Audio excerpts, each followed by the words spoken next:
British-made components are part of every single F-35 fighter jet raining down death on Gaza. Every single bomb drop.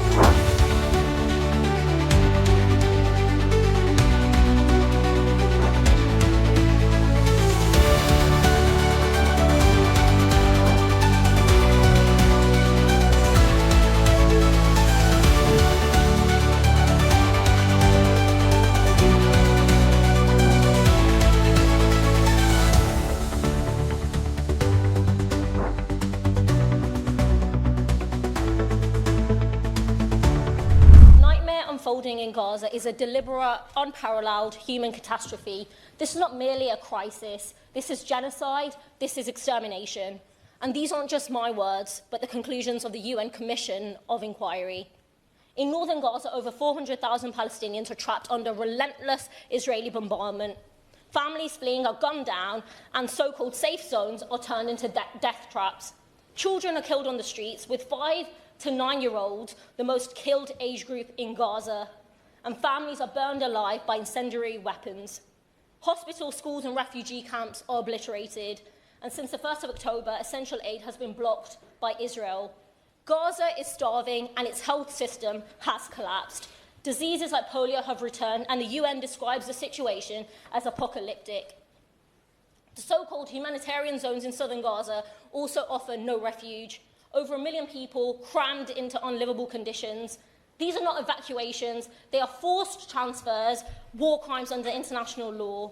Furthermore, escape routes are bombed. People are trapped with nowhere to go, and over 90% of Gaza's infrastructure has been destroyed, making return impossible. This is ethnic cleansing.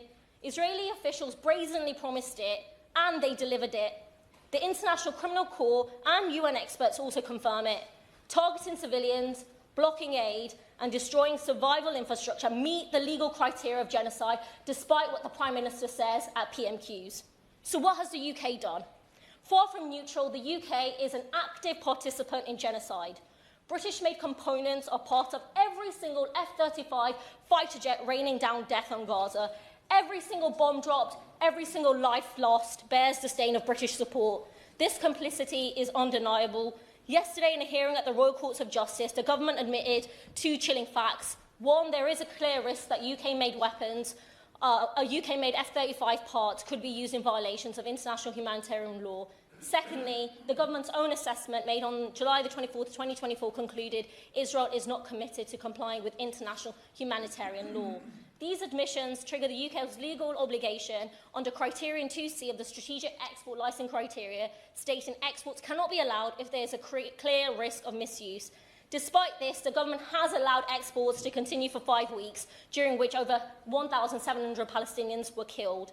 The Defence Secretary has defended this carve-out for F-35s, prioritising US confidence in the UK over Palestinian lives.